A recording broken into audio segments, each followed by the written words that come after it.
Hello all.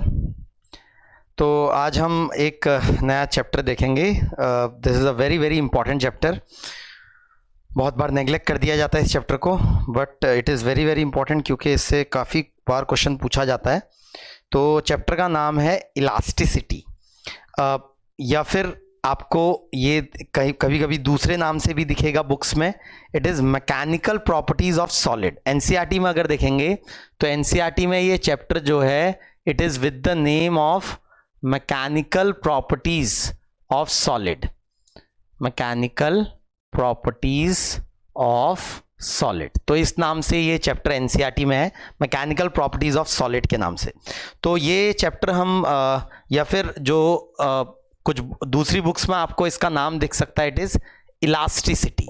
तो elasticity mainly हम पढ़ने वाले हैं। जो वैसे बहुत सारी मैकेनिकल प्रॉपर्टीज ऑफ सॉलिड होती हैं, उसमें से हमारा जो फोकस होगा it will be on elasticity.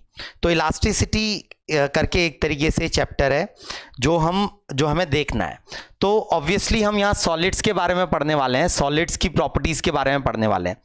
तो सॉलिड के बारे में इससे पहले हमने रिजिड बॉडी पढ़ी है, तो we have studied about rigid bodies. तो नाउ रिजिड बॉडीज के बारे में हमने रोटेशन वगैरह डिटेल में पढ़ा है, जो प्योरली रिजिड बॉडीज होती हैं। लेकिन क्या एक्चुअली में कोई भी बॉडी परफेक्टली रिजिड होती है? तो जवाब है नहीं, no object is perfectly rigid. कोई भी ऑब्जेक्ट परफेक्टली रिजिड नहीं होती है, दिस इज नॉट पॉसिबल। ये बस एक आइडियल सिचुएशन थी। जो रिजिड बॉडी थी it was a ideal situation. जैसे केमिस्ट्री में आप पढ़ते हैं आइडियल गैस वगैरह पढ़ते हैं, तो आइडियल गैस पढ़ना आसान होता है, लेकिन रियलिटी में कोई भी गैस आइडियल नहीं होती है। सिमिलरली रिजिड बॉडीज हमने पढ़ा क्योंकि उसको पढ़ना, उसकी मैथमेटिक्स वगैरह देखना आसान था, लेकिन रियलिटी में कोई भी बॉडी परफेक्टली रिजिड होती नहीं है। No object is perfectly rigid. Objects जो हैं उनका शेप चेंज होगा। अगर आप उन पे एक्सटर्नल कुछ एजेंट लगाएंगे तो उनका शेप बदलेगा। तो जिन ऑब्जेक्ट्स का शेप चेंज कर सकता है because of application of some external object, they are called non rigid bodies. Non rigid bodies, तो उन्हीं के बारे में हमें इस चैप्टर में मेनली बात करनी है। ये जो चैप्टर है हमारा मैकेनिकल प्रॉपर्टीज ऑफ सॉलिड्स या इलास्टिसिटी, तो नॉन रिजिड बॉडीज के बारे में हमें बात करनी है। जो नॉन रिजिड बॉडीज, जैसे कि नाम सजेस्ट कर रहा है, इसका मतलब है कि जिनका शेप या जिनका एक तरीके से कॉन्फ़िगरेशन बदल सकता है due to application of some external force, तो such bodies will be non rigid bodies. Now तो नॉन रिजिड बॉडीज को हम दो कैटेगरी में डिवाइड करते हैं। They can be divided into two types एक तरीके से। तो one is plastic and second are elastic. तो मतलब plastic non rigid bodies and elastic non rigid bodies. तो ये दोनों नाम जो हैं इनका जरा मतलब समझेंगे। तो वैसे ये वर्ड हमने सुने होते हैं पहले से, प्लास्टिक वर्ड भी आपने सुना होगा पहले से, ऑब्वियसली इलास्टिक वर्ड भी सुना होगा, लेकिन इनका फिजिक्स में क्या मीनिंग है वो जरा हम अभी समझेंगे। तो प्लास्टिक बॉडीज का मतलब होता है ऐसी बॉडीज जो डिफॉर्मेबल होती हैं, दे आर डिफॉर्मेबल, दोनों ही हैं, मतलब इलास्टिक और प्लास्टिक दोनों ही डिफॉर्मेबल है, both are non rigid, both can be deformed by application of external force. लेकिन दोनों के बिहेवियर में अंतर है। जब एक्सटर्नल एजेंट को हटा दिया जाता है, तो आप एक्सटर्नल एजेंट लगाएंगे तो प्लास्टिक भी डिफॉर्म करेगा, इलास्टिक भी डिफॉर्म करेगा, but after removing external agent, plastic bodies do not regain their original shape completely. They do not regain the original shape या ओरिजिनल डायमेंशंस कंप्लीटली। जो ओरिजिनल डायमेंशंस थी, original dimensions का मतलब है जब एक्सटर्नल एजेंट नहीं लगाया था तब जो डायमेंशंस थी, तो वापस वही आपने एक्सटर्नल एजेंट लगाया तो डायमेंशंस वो चेंज हो जाएंगी। फिर एक्सटर्नल एजेंट हटा दिया तो वो वापस सेम जो सेम डायमेंशंस हैं वो गेन नहीं करेगा। तो ऐसी बॉडीज को बोला जाता है प्लास्टिक बॉडीज। और एंड इलास्टिक बॉडीज वो होती हैं कि जिनमें से जो ये हमने एक्सटर्नल एजेंट लगाया है, उसकी वजह से डायमेंशन बदली है, और फिर हमने ये हटा दिया, ये फोर्स हटा दी, तो वो अपनी ओरिजिनल डायमेंशंस गेन कर लेगा, they will regain original dimensions. तो ऐसी बॉडीज को बोला जाता है plastic body, sorry elastic bodies. तो प्लास्टिक एंड इलास्टिक, तो ये दो टाइप की हमारी डिफॉर्मेबल बॉडीज है। हमारे कोर्स में फिलहाल प्लास्टिक नहीं है, हम इलास्टिक के बारे में ही बात करेंगे, केवल नाम के लिए है प्लास्टिक बॉडीज, थोड़ा बहुत थियरी में देखेंगे कहीं पर, लेकिन ज़्यादातर हमारा फोकस होगा इलास्टिक बॉडीज में। तो हम एज्यूम करेंगे कि हमारी बॉडी इलास्टिक है, हमारी ऑब्जेक्ट जो है, हमारा मटेरियल जो है वो इलास्टिक है। तो यहीं पर से प्रॉपर्टीज का भी नाम आता है, इलास्टिसिटी एंड प्लास्टिसिटी।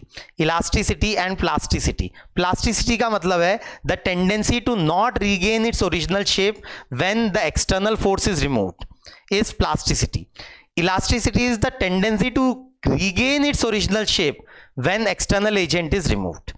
तो ये इलास्टिसिटी और ये प्लास्टिसिटी का मतलब जो है वो अच्छे से क्लियर होना चाहिए, इसका मीनिंग।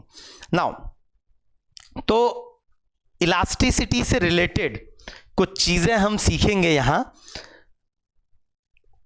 कुछ नए फिजिकल टर्म्स सीखेंगे हम। सबसे पहले तो जो फिजिकल टर्म्स यहाँ इलास्टिसिटी से रिलेटेड हैं, चैप्टर का नाम है हमारा इलास्टिसिटी या properties of solid.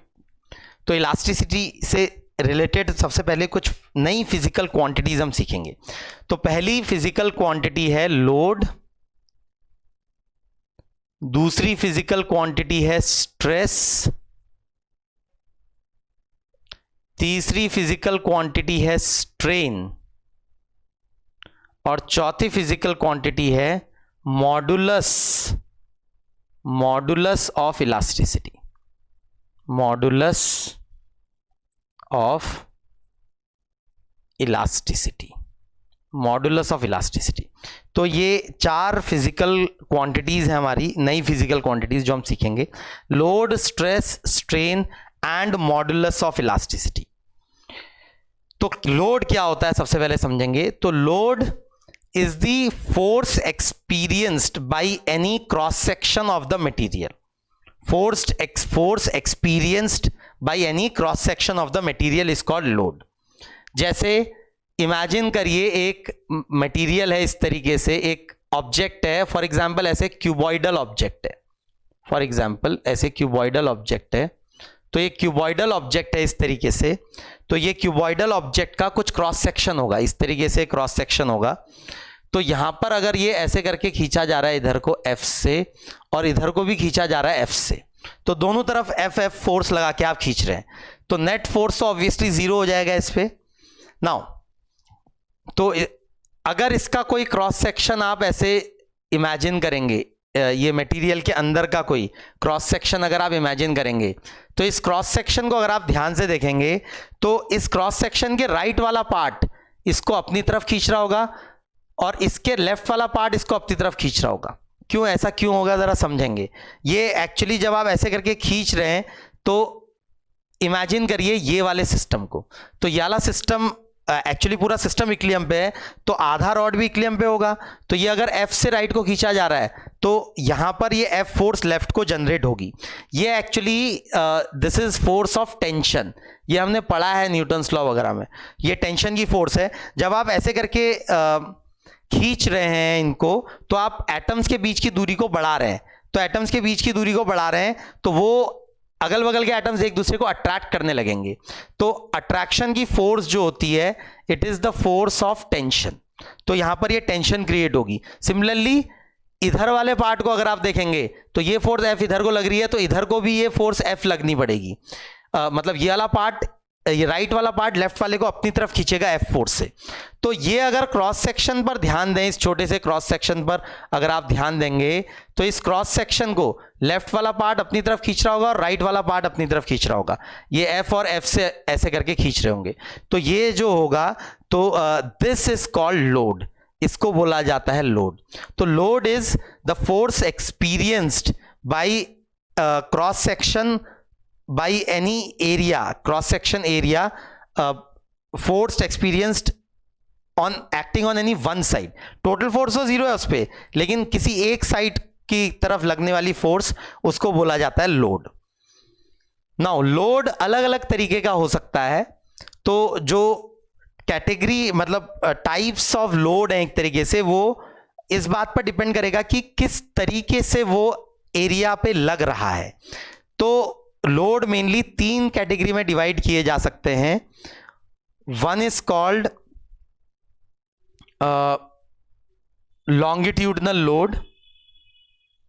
Longitudinal load, दूसरा है शियर लोड, और तीसरा है बल्क लोड या बल्क लोड.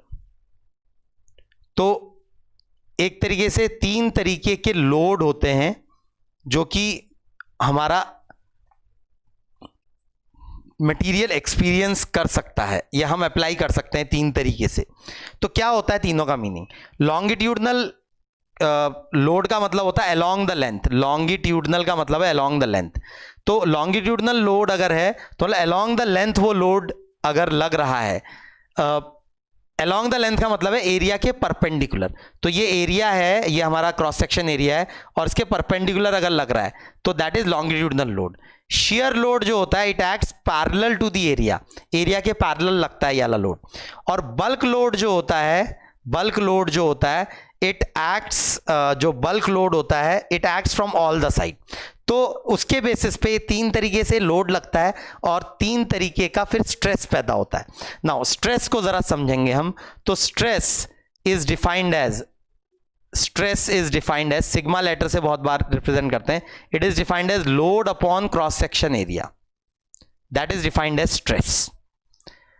तो स्ट्रेस की यूनिट हो जाएगी newton per metre square. Load की यूनिट तो न्यूटन है और इसको नाम दिया जाता है पास्कल, ऐसा यूनिट.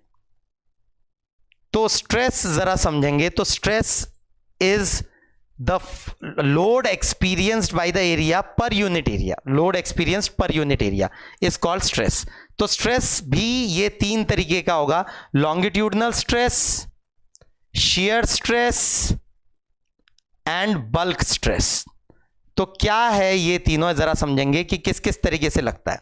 तो लॉन्गिट्यूडनल स्ट्रेस तो ये जो मैंने दिखाया आपको, इस तरीके से अगर लोड लग रहा है कि अगर जो भी क्रॉस सेक्शन एरिया है उसके परपेंडिकुलर अगर लोड है तो फिर जो स्ट्रेस पैदा होता है इस लोड से, it is called longitudinal stress. Now अगर ये हमारा एरिया है इस तरीके से,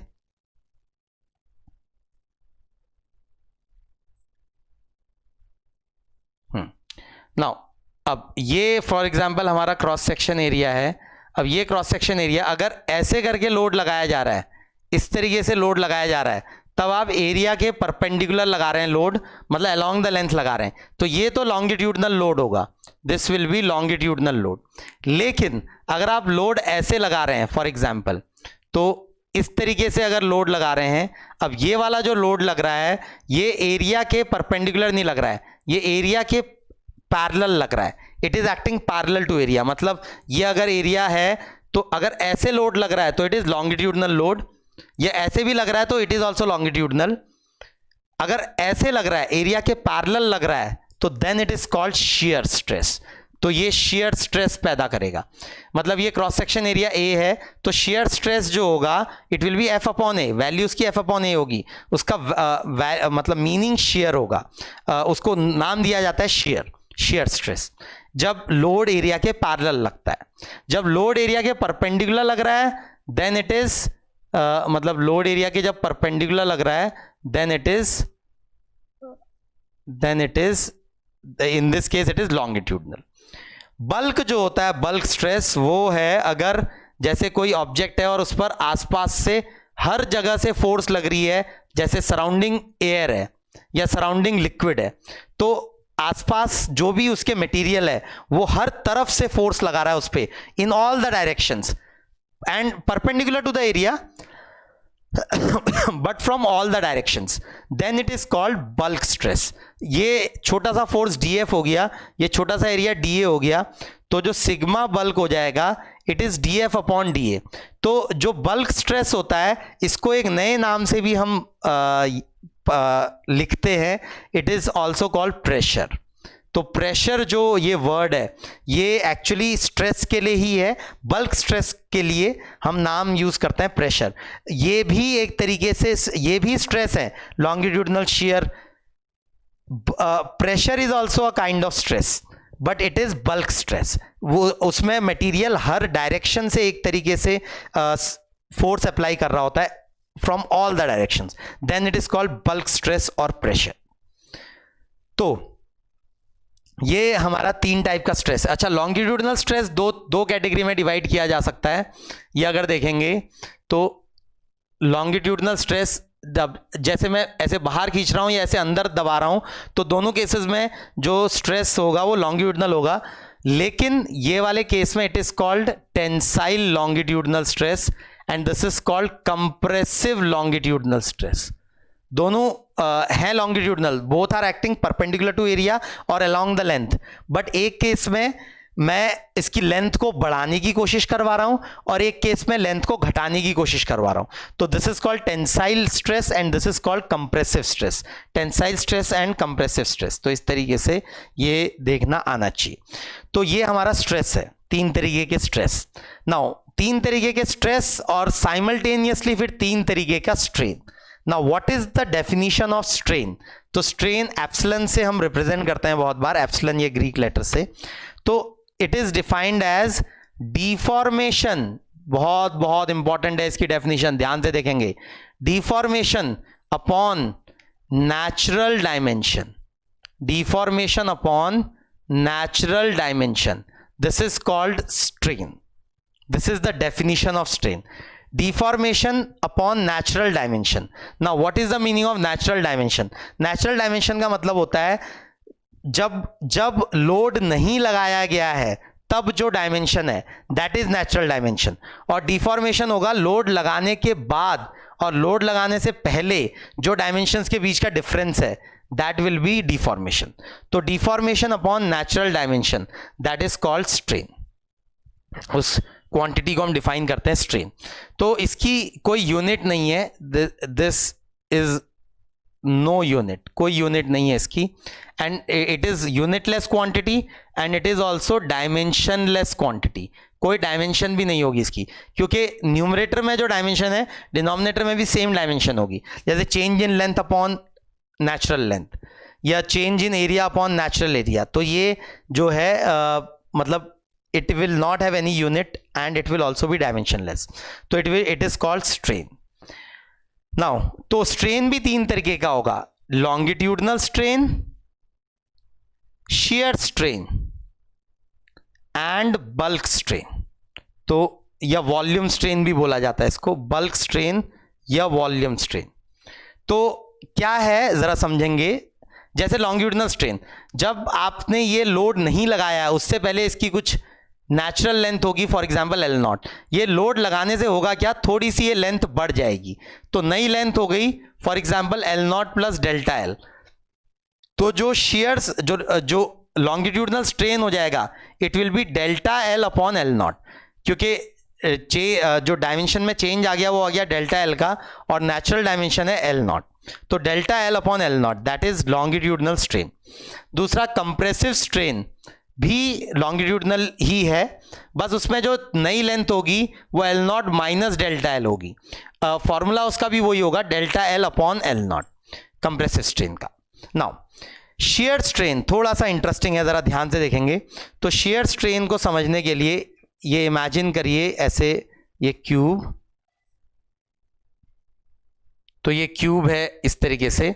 नाउ अभी इसमें कोई एक तरीके से अभी कोई लोड नहीं लगा है। नाउ जमीन से जो कांटेक्ट में है पार्ट वो फिक्स्ड है। नाउ टॉप वाले पे एफ फोर्स ऐसे जो लगाने लगे हम कि वो शेयर पैदा करे, मतलब पैरेलल टू द एरिया, उससे होगा क्या, ये शेप थोड़ा ऐसे बिगड़ जाएगा, कुछ इस तरीके से नया शेप आ जाएगा, ये शेप थोड़ा सा इस तरीके से ऐसे करके बिगड़ जाएगा। तो ये मतलब पहले ये रेक्टेंगल था तो अब ये पैरेललोग्राम शेप में आ जाएगा एक तरीके से। तो ये जो आ जाएगा this will be change in the dimension एक तरीके से, ये एक तरीके से डेल्टा एल हो गया। And this is the natural dimension L not.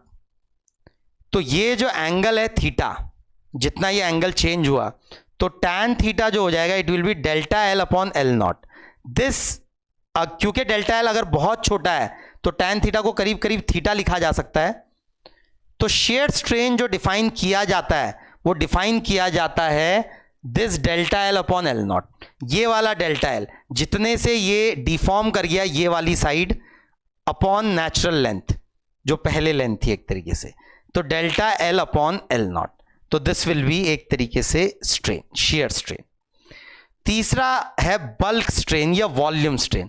तो ये हमारा अगर सब्सटेंस है, पहले जब आपने लोड नहीं लगाया है, ये चारों तरफ से ये फोर्स नहीं लगी है, तो तब कुछ वॉल्यूम होगी, और ये लगाने के बाद ये वॉल्यूम कम हो जाएगी। तो पहले वॉल्यूम थी वी नॉट, अब वॉल्यूम है V naught minus delta V. तो बल्क स्ट्रेन जो हो जाएगा वो हो जाएगा delta V upon V naught, change in volume upon natural volume. तो that is called bulk strain, इसको बोला जाता है बल्क स्ट्रेन। तो इस तरीके से ये देखना आना चाहिए, लोड, स्ट्रेस, स्ट्रेन, ये तीन तरीके के लोड, 3 तरीके के स्ट्रेस और 3 तरीके का स्ट्रेन। नाउ सिमिलरली जो लास्ट हमारे यहाँ टर्म है वो है modulus of elasticity, moduli of elasticity. Modulus is plural and moduli is modulus is singular, moduli is plural of modulus, मतलब मॉडुलसेस नहीं बोलते, मॉडुलाई बोला जाता है। तो मॉडुलाई ऑफ इलास्टिसिटी, तो there are 3 moduli of elasticity as there are 3 type of stress and 3 type of strain and 3 type of load. So there are 3 type of modulus of elasticity. तो moduli of elasticity जो है उसका मतलब समझने के लिए हमें उससे पहले एक कंसेप्ट समझना पड़ेगा, and it is the concept called Hooke's law. तो बहुत इंपॉर्टेंट हुक्स लॉ। तो हुक्स लॉ रॉबर्ट हुक ने दिया था।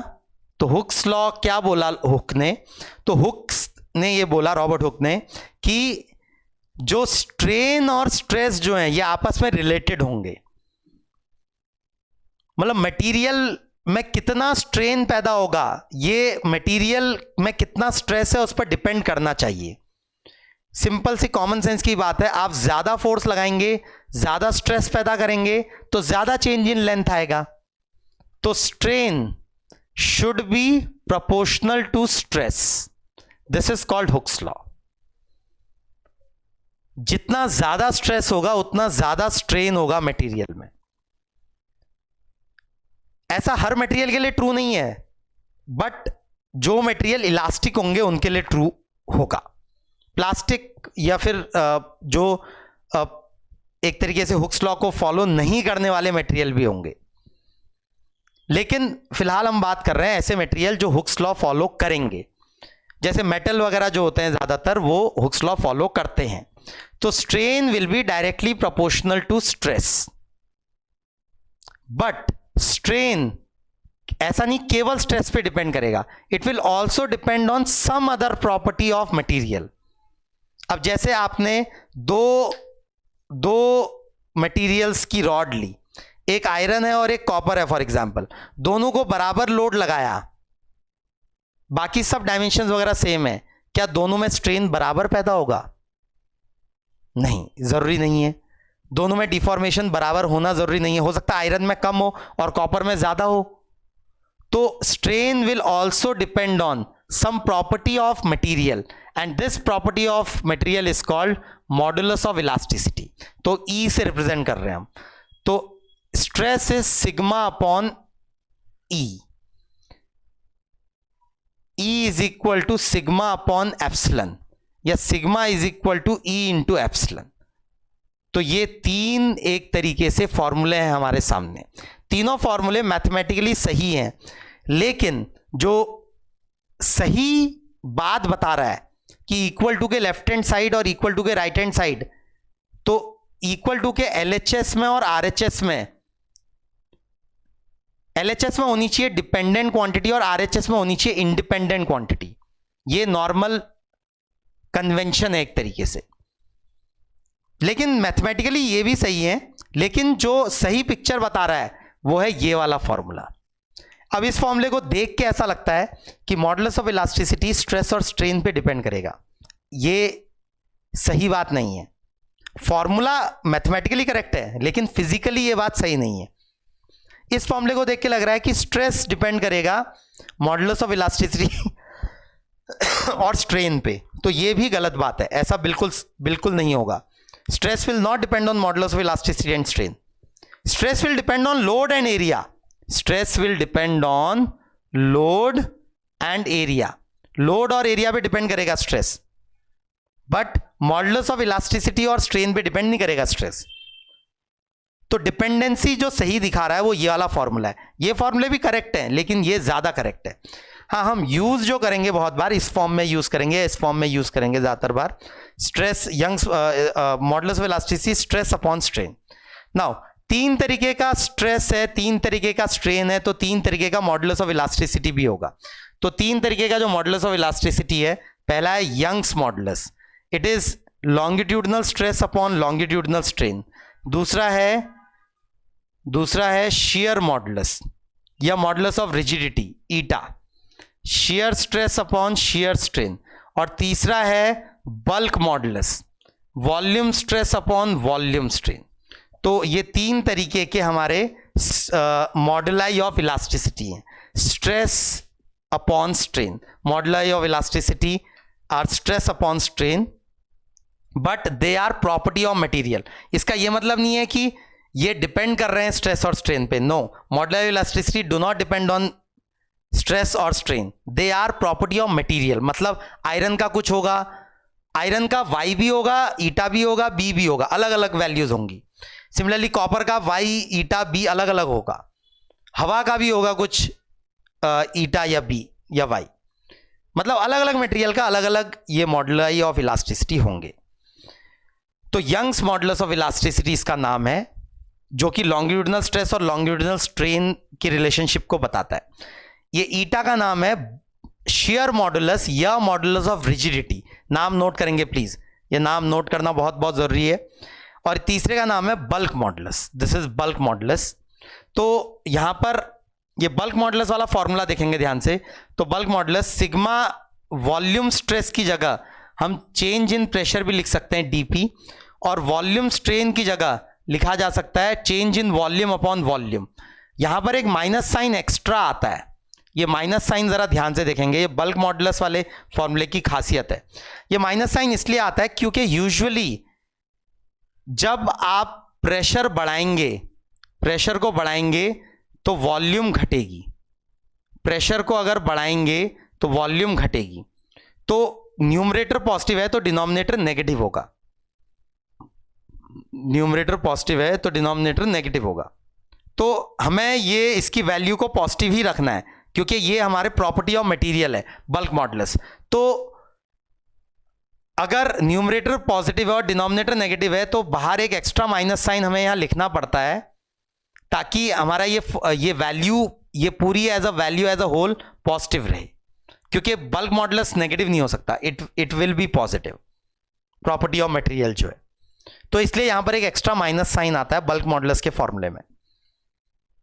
तो दिस इज द डेफिनेशन जो आज हमने कवर की है, काफी इंपॉर्टेंट।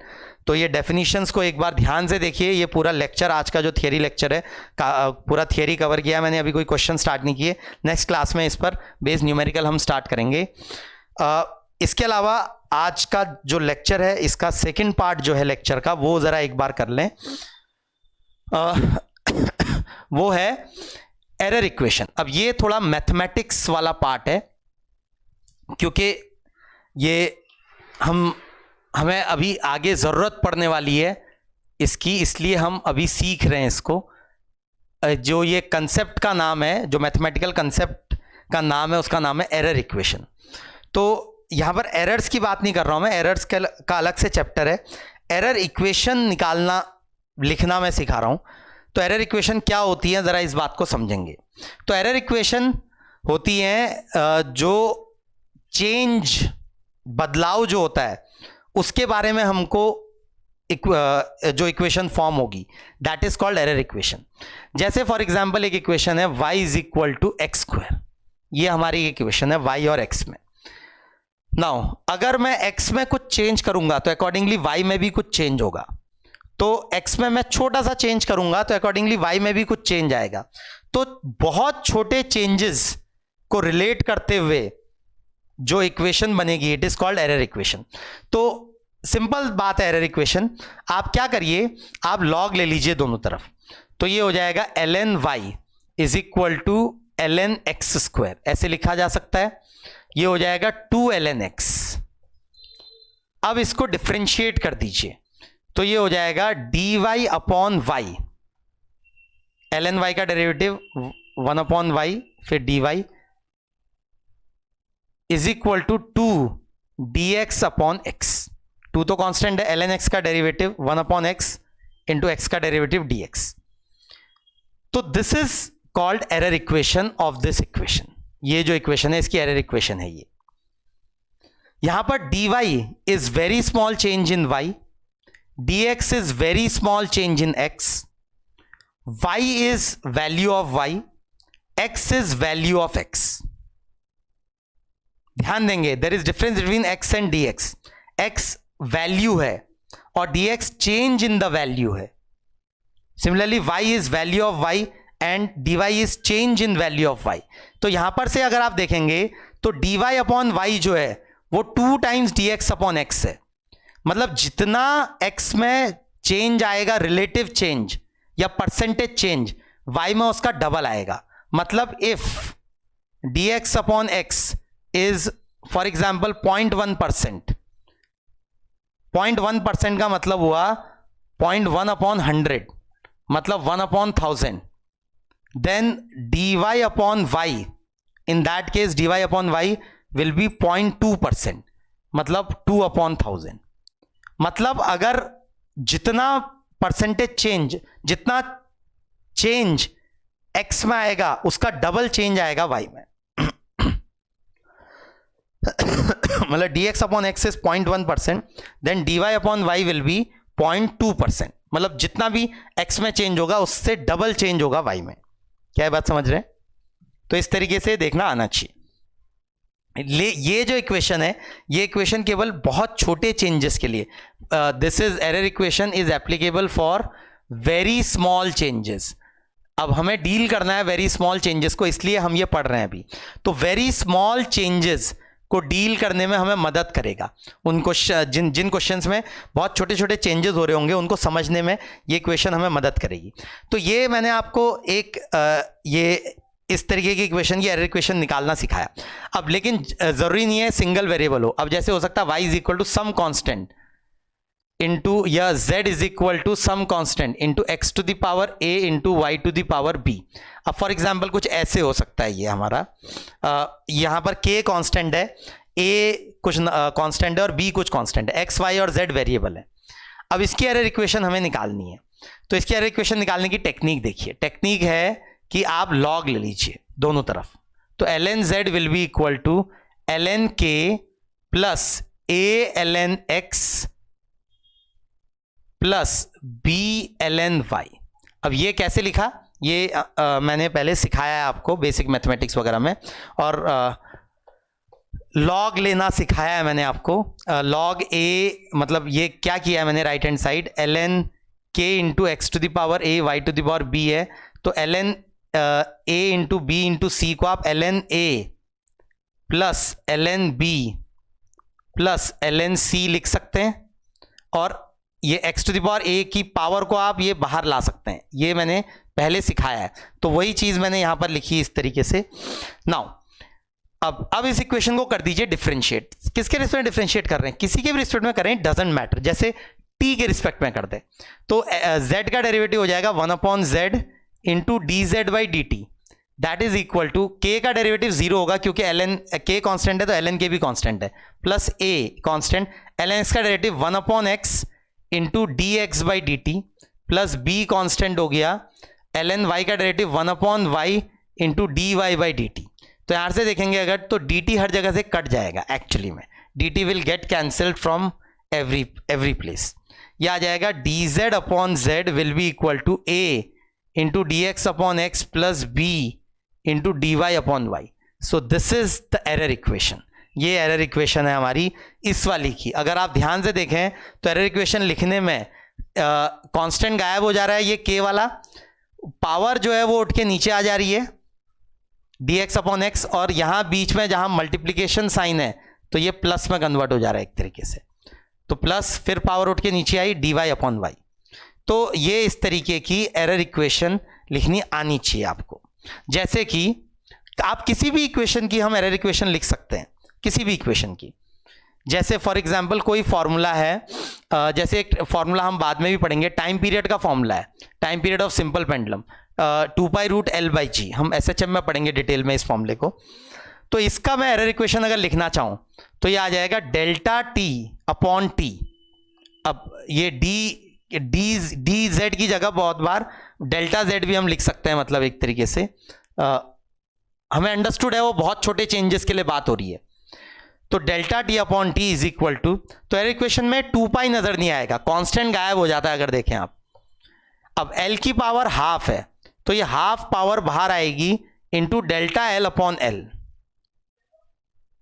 अब G की पावर में माइनस हाफ, ध्यान से देखेंगे अगर तो ये L की पावर हाफ और G की पावर माइनस हाफ है, तो ये माइनस हाफ उठ के नीचे आएगा into delta G upon G। So this is the error equation of this, मतलब ये वाली इक्वेशन की एरर इक्वेशन ये है। तो जैसे आप इसकी भी लिख सकते हैं, acceleration is force upon mass, इसकी भी एरर इक्वेशन लिख सकते हैं आप कि delta a upon a will be delta F upon F minus delta m upon m. Minus क्यों आया? क्योंकि इसका मतलब है एफ की पावर 1 एम की पावर -1, तो ये पावर उठ के नीचे आएगी, तो ये एक तरीके से इसकी एरर इक्वेशन हो जाएगी। तो एरर इक्वेशंस ये इस तरीके से लिखना आना चाहिए आपको। अब ज़्यादा टर्म भी हो सकते हैं, ज़रूरी नहीं 2 ही हो, 3 4 5 6 कितने भी हो सकते हैं, तो कोई फर्क नहीं पड़ता उस बात से। आपको एरर इक्वेशन लिखना आना चाहिए कि कैसे आप पावर्स को उठा के नीचे लाएंगे, और जहां जहां पर प्लस मल्टीप्लाई हो रहा है वहां पर प्लस आ जाएगा, जहां डिवाइड होगा वहां एक तरीके से माइनस आ जाएगा, क्योंकि डिवाइड का मतलब ही होता है टू द पावर माइनस। ठीक है, तो this is a small concept called error equation. तो इस तरीके से एरर इक्वेशन लिखना आना चाहिए, आगे यूज होने वाला है ये काफी, तो अभी से इसकी मैथमेटिक्स आपको क्लियर होनी चाहिए। ठीक है, थैंक यू।